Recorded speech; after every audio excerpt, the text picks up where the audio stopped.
И двуостър матч нормално завърши равен, при положение с оглед на това, което показахме и двата състава, напълно равностоен матч. ЦСКА нямаше с какво да ни изненада толкова много, да, притежаваше малко повече топката от нас.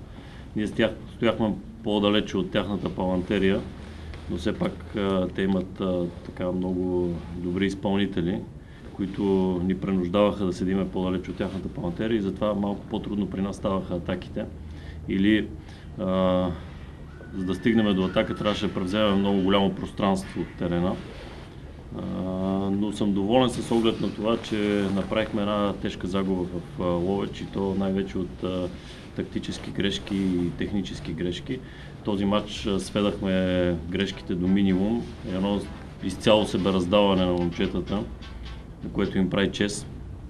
След такъв психологически натиск след матча с Литекс излезнаха максимално мобилизирани, максимално концентрирани и успяхме да вземем точката.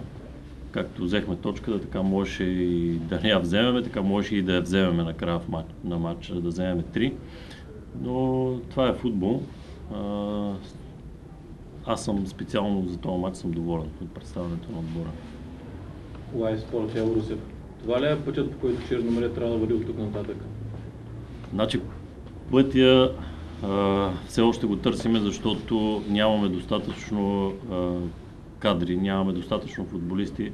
Както виждате, по време на матча трудно се успявам да променя начина на игра и по-дългото притежание на топката, което искам, поради тази причина, защото кадъра ми е изцяло скъсен, нямам достатъчно полеви играчи, нямам достатъчно и не успявам в всяка минута на матча да сме максимално да притежаваме топката и да държиме възможно по-дълго. Но с себераздаването на футболистите и с максималното концентриране на терена, нещата се получават и успяваме. Наистина вънка играеме малко по-трудно. Причината не мога още да намеря защо. Вътре играеме наистина съвсем по друг начин, съвсем различно, но вънка излизаме малко малко поотстъпваме. Надявам се другия матч да ги променим тия неща. След тази психологическа точка, която взехме срещу един добър отбор в България, се надявам другия матч да излеземе коренно различно и по друг начин да се държиме на терена. Това, което казвате, разбирам, че сте доволен от точката. Разбира се, кой не е доволен срещу ЦСКА при положение, че ни липсват точки. След такива загуби, които сме направили по време на сезона, не само от Литекс, но и от Левски, и от Монтана, и от Лудогорец.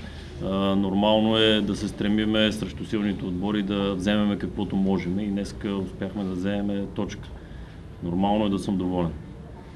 Смятате ли, че така малко рискувахте изключването на Атанас Илиев на върха на атаката в такъв отговорен мач срещу такъв съперник като ЦСКА, предвид крехката възраст на футболиста?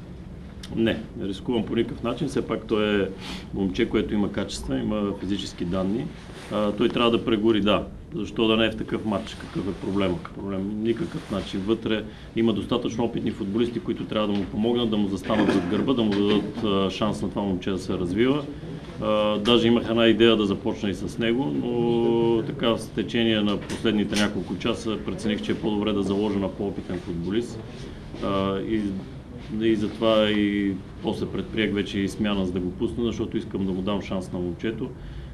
Той е такъв тип, че не се трогва много срещу кой играе, какво играе и така нататък. Той е малко меланхолик и трябва малко да го събуждаме и така повече трябва да му се обръща внимание, да го мобилизираме малко повече, така както се казва, да го ръчкаме повече за хъс. Играхме добре, заслужавахме дори и повече от точка и изтървахме така някои положения, които според мен повече така ги отдам на липса на късмет, отколкото на качество нещо. Особено на Миро последната ситуация, но това е футбол.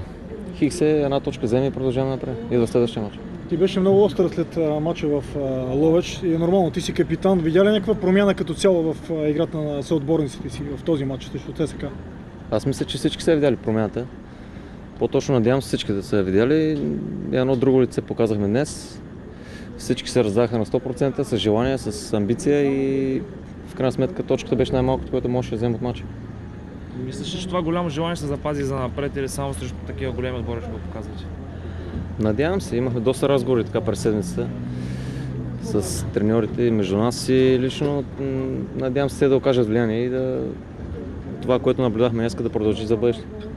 Лично ти на какво отдаваш липсата на резултати в играта на Черноморец? Говоря за резултати предвид факта, че като индивидуално си се събрани така в голяма част доста добри футболисти.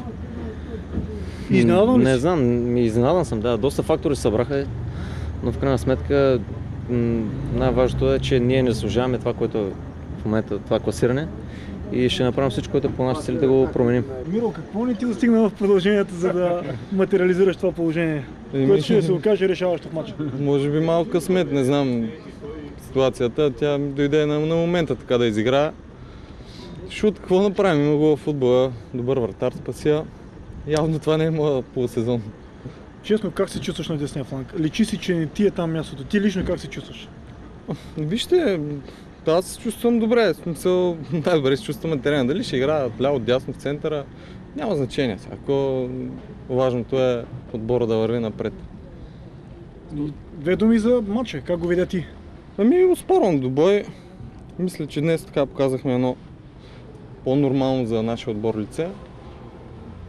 Съжалявам, че не победихме, получи си един равностоен матч. Можеше накрая да победим. Съжалявам, но какво да направим? Крайна сметка,